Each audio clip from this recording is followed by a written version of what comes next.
भीड़ लग गई। कहा कन्हैया तुम हमको छोड़ के जा रहे हो, अब तेरे बिना गैया कौन चलाएगा? बोले भैया मैं हमेशा के लिए नहीं जा रहा, मैं तो आज जाऊंगा, कल रहूंगा, मेला देखूंगा, परसों आ जाऊंगा। बोलो जय श्री कृष्ण।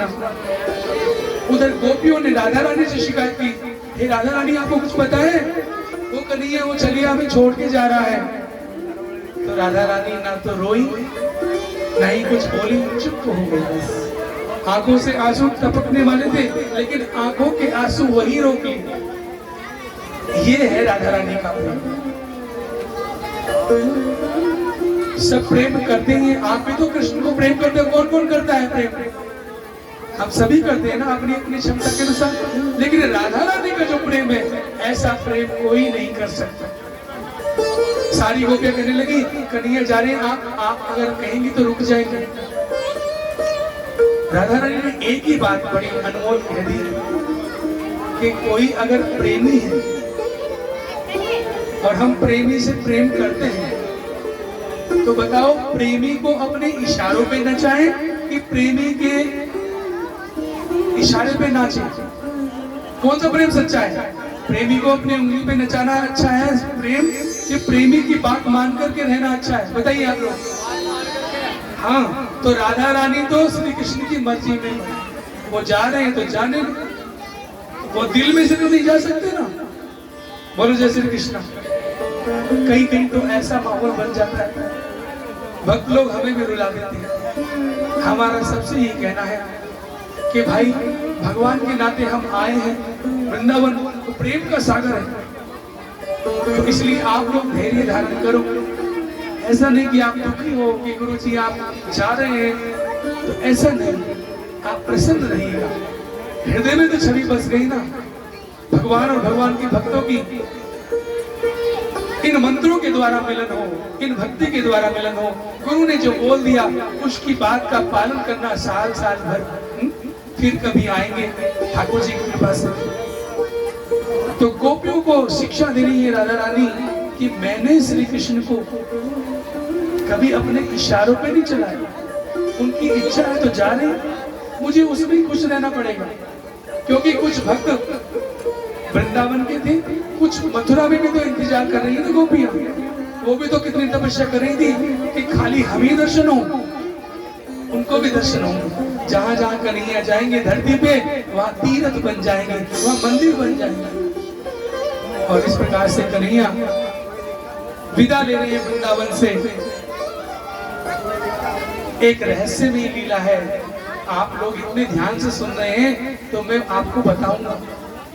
भगवान के जो चाचा जी थे अक्रूर जी, जब यमुना किनारे आए तो उन्होंने सबको रोते हुए देखा। गैया रो रही है, 9 लाख बछड़े रो रहे हैं, और उन सबके आंसुओं की नदी बन गई है।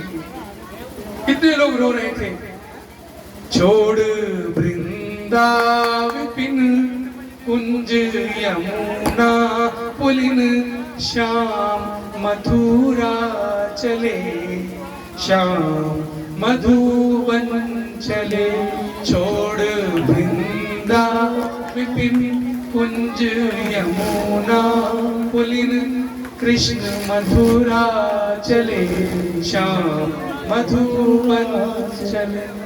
माँ पिता और नंद व्याकुल हुए, धूल छाई गगन, ग्वाले होते मगन, श्याम मधुबन चले, श्याम मथुरा चले। छोड़ वृंदा विपिन कुंज यमुना पुलिन, श्याम मथुरा चले। श्याम तो वही यमुना, वृंदावन में अभी यमुना है, वृंदावन में ही है। तो अक्रूर चाचा जी को इच्छा हुई यमुना में नहाने की। बोले कृष्ण अगर आपकी आज्ञा तो मैं यमुना में एक गोता लगा दूं। बोले ना लीजिए। रथ पे कन्हैया और बलराम बैठे हुए, जैसे ही गोता लगाया भूख गहरे में, तो नीचे यमुना के अंदर क्या देख रही है? श्री कृष्ण बलराम बैठे हुए। अरे ये तो मैं रथ पे छोड़ के आया था, और यहाँ यमुना के अंदर क्या कर रहे हैं? जब बाहर निकले देखे रथ पे भी बैठे हुए, बोले ये मेरी आंखों का धोखा है क्या है? फिर नीचे डुबकी मारी तो यमुना में, वृंदावन में ही श्री कृष्ण बलराम बैठे। तो हमारे संत महात्माओं ने कहा है कि भगवान एक रूप से तो मथुरा गए और एक रूप से सदा वृंदावन में रहे। बोलो वृंदावन बिहारी लाल की। इसीलिए जो ब्रज के संत हैं वो वृंदावन के कृष्ण को प्रेम करते हैं, मथुरा के कृष्ण को प्रेम नहीं करते, द्वारका के कृष्ण को प्रेम नहीं करते। है तो कृष्ण एक ही, लेकिन भैया ये सब माखन चोरी वहां मथुरा में कहाँ होगी?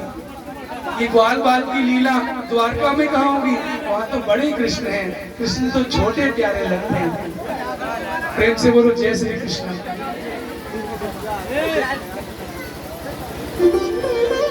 वृंदावन वृंदावनम परित्यज्यम पादमेकम न गच्छति। भगवान वृंदावन छोड़ के एक कदम भी बाहर नहीं जाते। भगवान ने अपने दूसरे स्वरूप को मथुरा भेजा। अब आइए मथुरा में कंस का कैसे उद्धार होता है। सबसे पहले धोबी मिला, ये वही राम अवतार का धोबी है जिसने सीता भगवती माता को लांछन लगाया था।